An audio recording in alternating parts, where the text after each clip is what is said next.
started abusing at 13. I started with alcohol because it was available around me. And my father drank a lot.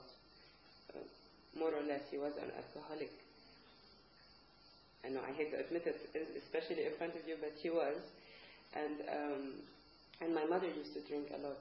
So there was alcohol all over the place. I started drinking with my friends at school, going drunk to school. It gave me a sense of freedom. I could say, I could do whatever I want. I couldn't feel anything at school because I was mocked, I was fat. I was not accepted a lot. Okay, I started drinking at school because there was a lot, I was mocked a lot at school. I never belonged to the cool people. I was from the nerdies, more or less. I was fat. I was insecure because we kept moving a lot. I had recently come back to Lebanon. So drinking gave me a sense of belonging to a group who were also outcasts. And through drinking, we thought we were doing something great. We were being stronger. People will respect us more. So it never got me into a lot of trouble. On the contrary, when my parents saw me drunk from time to time, they used to laugh. I was cute, I was young, I was drunk, and I was 13, 14. I was innocent, sort of. So they would laugh. They never stopped me. What are you doing? You're drinking. I took it as something normal, and it grew with me until I reached grade 11, grade 12. Last 2 years at school, it evolved into hash. I started smoking hash, also with a bunch of students. At that time, people used to look at them as, wow, they're special, they're dark, they're mysterious, also as a sense of belonging. And doing hash also gave me a sense of buzz, a sense of high. I could relax at last because at that age, I'm always raging, I'm always angry, I'm always tense, people always expecting things from me. I was a good student, and I started going down, and I started getting attacked at this age by my parents, but it was sort of too late. And then when I went to university, of course it led from hash, and hash stopped doing it for me. I needed something more, and I hooked with friends there who had started taking tramal and everything narcotic, pills. So I started abusing pills, and I remember when I first took it, I took tramal, I thought, wow, that's it. That's what I've been looking for all my life. Not alcohol, not hash, it's this sensation. And imagine when I found heroin as well, what I thought.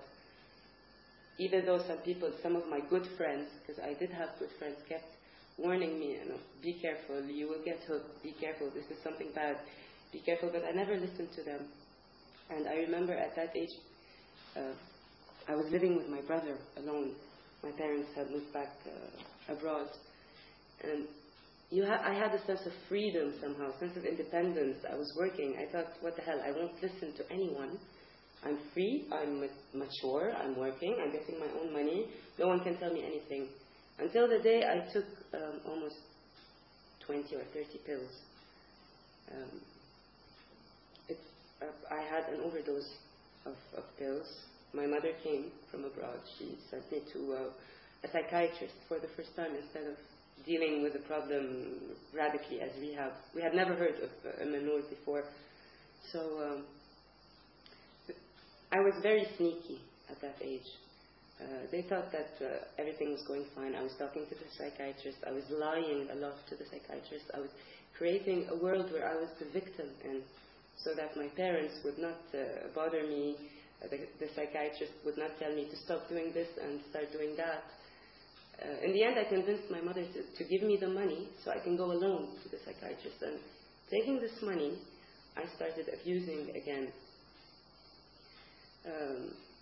I shut off everybody, my relatives, my friends, and I stuck to all the people that had something or the other to do with drugs, either chemicals or heroin or hash or alcohol. There were no more clean people in my life. My days became nights and my nights became days. I was kicked out from several jobs, including one that was a bit prestigious. I was working as a journalist for a while.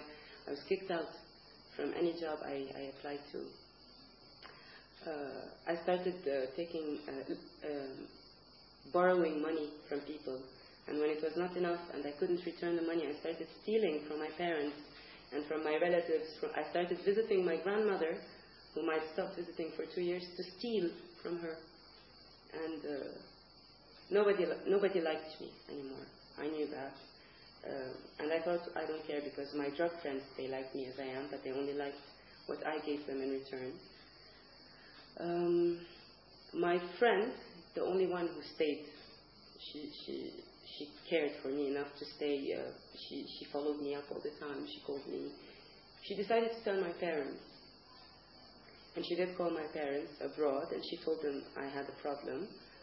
And my parents called me and they said, that's it, you're going to the hospital, you're going to Umm We had heard of Umm because from a friend of mine whose brother was abusing and who went there.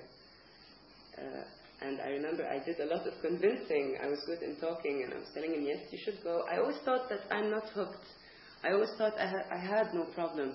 And I remember talking to him and telling him, yes, you should go. Look at you, you're going down, without seeing where I was. So there my parents said, that's it, you're going to Umm And I thought, okay, I'll say yes for a while. I'll go to Umm to keep things down, and then I can go out anytime I want to. And they won't say no to me. And I've paid my price, then I'll go back to doing drugs. Even when I went up to Umm for the first time, I was not convinced I was going to stop, because I was not convinced I had a problem to begin with. I think this is where the worst part, my biggest downfall began. Because when I went there, I was always a problem child, always a rebel. I was always angry about something. I always wanted to change something. I never accepted things as they were. So when I went up to Umm for the first time, I thought, okay, I'm going up to a place with rules. I'm going to change their rules. I'm going to have a revolution of sorts up there. And when I went up there, I was surprised. The girls that had been there, they'd been there for 3-4 months. And that was the newest. It wasn't as hard as it is now. They were still starting. But it was, there were things I could never accept. Waking up in a certain time, doing my bed in a certain fashion, eating, and I tried to corrupt some of the girls up there. In college, I took tramal for the first time.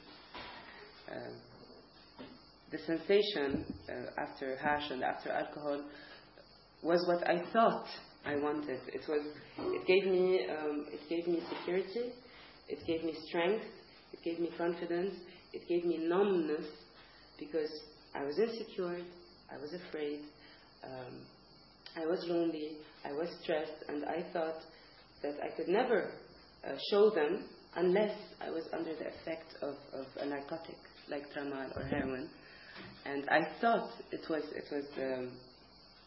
strength, but it wasn't. It was just a chemical working on some hormones in my body, giving me fake power. Because when I stopped, all my weaknesses came back. And I realized I was still insecure, I was still afraid, I was still lonely, I was still weak. So, yeah. Okay, when I went to Umm for the first time, not convinced, as I had said, and I stayed for 1 month and I left. I didn't run away, I left. My parents decided they couldn't do anything with me, so they decided they would take me abroad, help me, treat me on medications.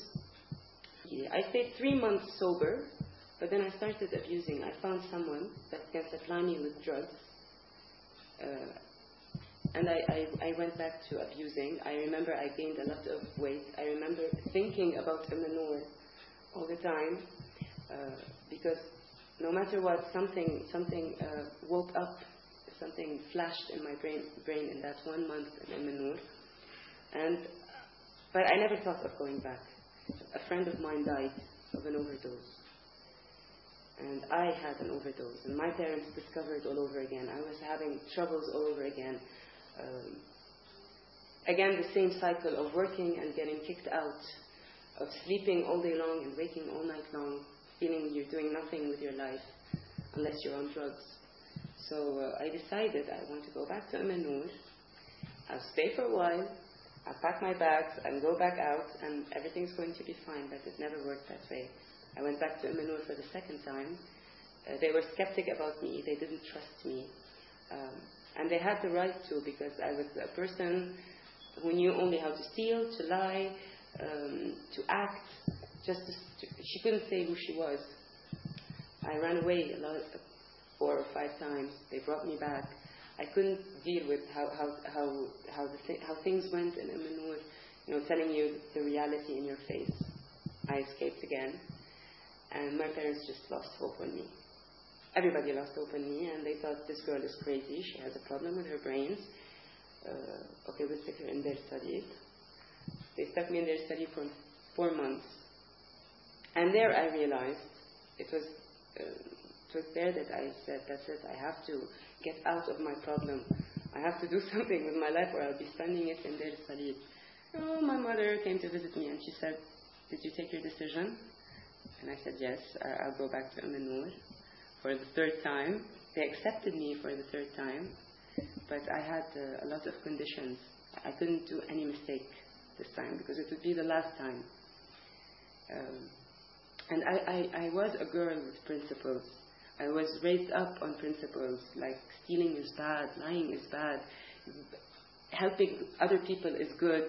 I had certain ideals in my head that they were repressed with the drug. They were repressed. And I thought I wanted them back. I was so sad for myself. And I thought, this is the only way I'm going to do it. I went back to Manur. This time I did make it. I spent a year and 8 months. It was hard. And there I realized why I was really abusing in the first place. And I realized I did have a problem. And unless I worked it out, I will always be a person who starts things and never finishes them, who gets kicked out of her job, nobody trusts. So I worked on myself real hard. I learned the sense of getting out of yourself and seeing others and helping others. This is a big way that helped me. I went back. I'd lost 10 years of my educational life. I stopped in terminal and I never continued anything. So I decided that even if it's after 10 years, I want to take my back again. I went back to school. I did it. I realized that I had a sense of achievement for once in my life. I started something and I finished it to the end, and I had this personal satisfaction.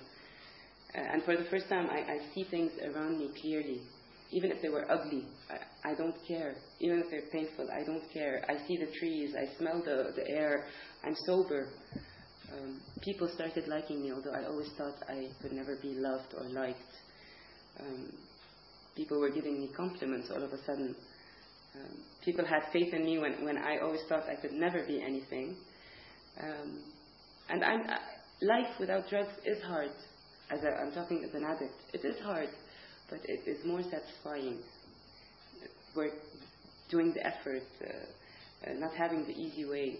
Even now, if I let myself go and I decide to take the easy way, I realize that I get tired.